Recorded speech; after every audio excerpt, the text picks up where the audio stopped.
What's good, YouTube? And welcome to the house. It feels like all too often on Market Watch I'm going, I told you guys this would go up. It was your chance to miss it, or I had this hot take and look how it panned out. John Moore was right that when I'm wrong, I also deserve it to bring it to you. Not too long ago, I made a video on the Golden Lord slash Eldlich slash Eldlich archetype. It's overhyped and overpriced. Boy, was I wrong. When I made that video, the prices were around $65 to $70 on the card. It is now towards $100. And along with Emancipators, the value of even the sealed product is going up rapidly because people are after both archetypes in spades. Despite horrendous short prints, you're looking at $80 a box now. When it came to the Emancipators, I did have the right call. I told you guys this was underestimated, that despite its somewhat high prices at the time being $40 for Researcher, which is now towards $70, well, that it would take a big brain, big IQ to be able to play through and break boards and also play through hand traps, but the pros have figured that out, and they're making this deck look so freaking good. So I did have a good call there, but where did I miss it all with Golden Lord, Eldlichers, the Golden Lands? The first thing is you don't have to mix them with other zombies. When I initially reviewed this archetype and was trying to figure it out in my head, I was like, man, the zombie archetype's going to have, like, well, not archetype, just typing, is going to have such a weird mix when it comes to all of these cards, because you have so many that you want to run. You pretty much want to run 9 of the 10 cards in the deck, if not all 10. And I was like, how do you mesh that together with the hiccups that are already happening and not brick even harder? It turns out you just play a normal summon that's an $80, $90 card, and you send spell and traps to the graveyard for free extra advantage. Or what people are experimenting right now with is engines that are 1 card sufficient normal summons that add so much power to the boards that you already have, which we underestimated this with Shadol's originally.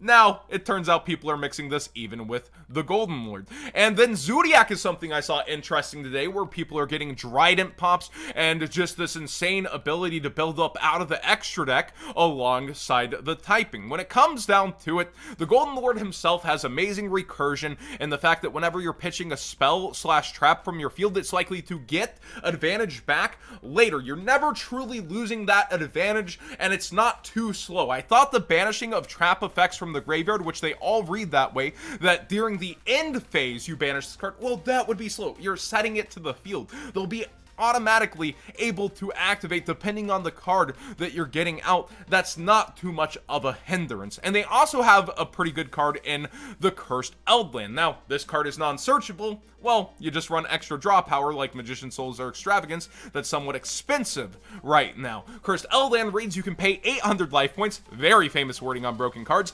add 1 Eldlich monster or a Golden Land spell slash trap from your deck to your hand. So you can get your monster online immediately, or if you already have that, you can get something to go ahead and pitch with them and then just take this off the field, get recurrence, and just go crazy with. If this card is sent from the spell and trap zone to the graveyard, you can send an Eldlich monster or 1 Golden Land spell slash trap from your deck to your graveyard. So you can even on top of it Foolish Burial him, especially in combination with Magician's Soul, or you can end up getting a different resource you would like later.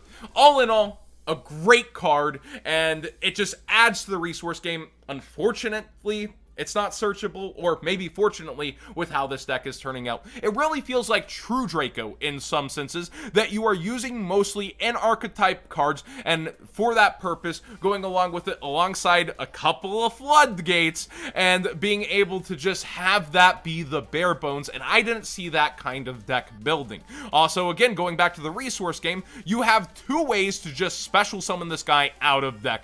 With the trap card, Elixir of the Scarlet Sanguine, you can just blip him out, or any zombie monster. And that's where also I kept kind of getting mixed up. I was like, wow, that ability to mix with any zombies, that's going to be crazy. And yes, people are doing Mayakashis, they're trying out other things with it, but I just feel like the pure seems to be the wave that people are riding. And also just being able to special summon it in defense, that's pretty cool too. You end up zombie locking yourself whenever you activate effects like these, but his own effect doesn't zombie lock you, which gets into some pretty intense extra deck cards as well. You can use 2 Golden Lords to overlay into Gustav Max, doing 2k burn damage, and then go into Lieb, OTKing the opponent whenever they're not prepared for that kind of interaction. And a lot of people end up running into that. I'm sure as testing goes on, people will set up not just to die to it, but in order to run over the Golden Lord, deal with the trap monsters and not let something like Pallades pop up instead, because guess what? The trap monsters, yeah, Scooby-Doo Zombie Island over here's a level 5, will overlay with Conquistador or another of himself and be able to make Pallades if you let that go around too long. So to deal with threats and leave yourself open is this deadly combination they have from the extra deck whenever you've left one of these on the field and another recurs themselves. So it has a power output that I didn't expect to see on top of it that the pacing actually allows for. Now, they have a pretty good lineup of traps, as we've already been mentioning, and purple card slow was the mentality of a lot of the community. I have to walk myself back here.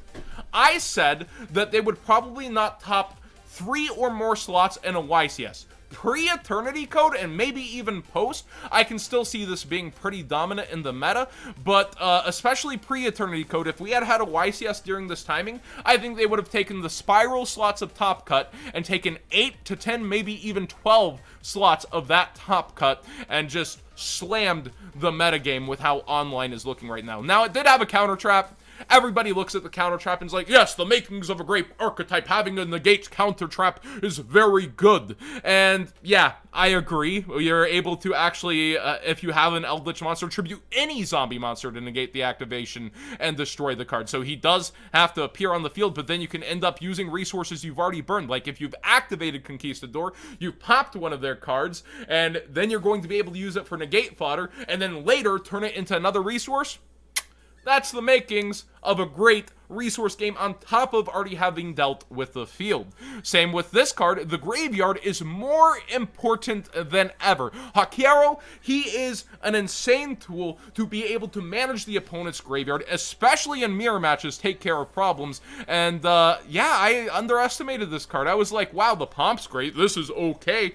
No, this is emphatically a great card. And the worst trap turns your opponent's monster's attack to 0. That's the worst one that some people opt to play just one of. It's a level 8 2500 wall, and it goes blip.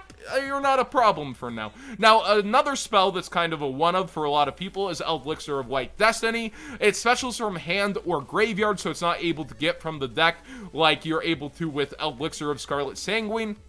So it's just not on the same level as that, but if you do send it to the graveyard, you're able to banish it immediately for a golden land spell slash trap. And sorry, I have Adamancipator stuff over on the side here. And the final card is El Dorado Adelantado. And this card is an insane kind of win condition thing that people were like, is it really going to be a thing? Yes, it turns out you have enough of a grind game to justify this card being a thing, and I've seen the pro players playing it. It is a pretty insane thing to have. Now, on top of being able to play all this together pure, not having to mesh it with other things like I've mentioned, people are experimenting with their one-off summons, one-off engines where you don't need to commit a lot to it, as well as draw power from absurd cards, and then you have floodgates backing it. This is all together because it has its resource game in check. I was thinking, well, Lancia surely can end up, curtailing the ability to banish things. Well, when it comes to these, you activate them usually during your opponent's turn responsively, and then, whenever it comes up to your own turn end phase, you banish them. Yes, Lancia could maybe stall them for a turn, but are you able to run them over in that time? Are you able to take care of them? Lancia really hasn't become too big of a problem. The hand trap that's actually shined through this situation is DD Crow, because, well, if they get to the first one, you're able to take care of it, and then they might be struggling to get back to the next Golden Lord. That's where the stability of other typings come in, other normal summons come in, but it's still some back and forth with that. Like, you could draw the piece you don't want when it comes to the invoked, and you could draw just your invocation and be like, well, I guess I can send this to the graveyard, I can try to do something at least with the piece. It still becomes a tool you can use, but it's not ideal. The Zoo engine, however, I kind of like because every normal summons Trident, so you have another pop on top of the pop that was already offered. Points aside, aside from experimentation, this deck has a lot of ways it can go outside of what I originally saw. It has a resource game better, a grind game better than what modern Yu-Gi-Oh! Was expected outside of a control deck, and maybe you could even call this a bit of one of those, but it reminds me truly of True Draco. It reminds me of a deck that can rely a lot on its own typing without having to go too far outside of the box.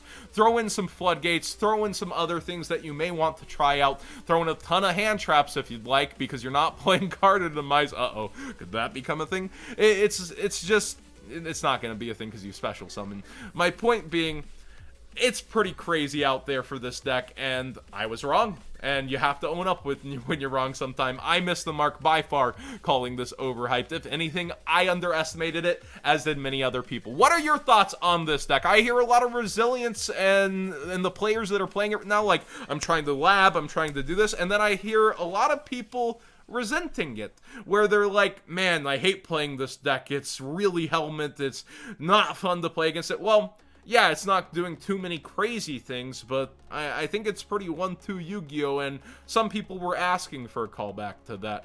Please subscribe if you haven't already. Give this video a thumbs up if you enjoyed the conversation, and let me know what you think.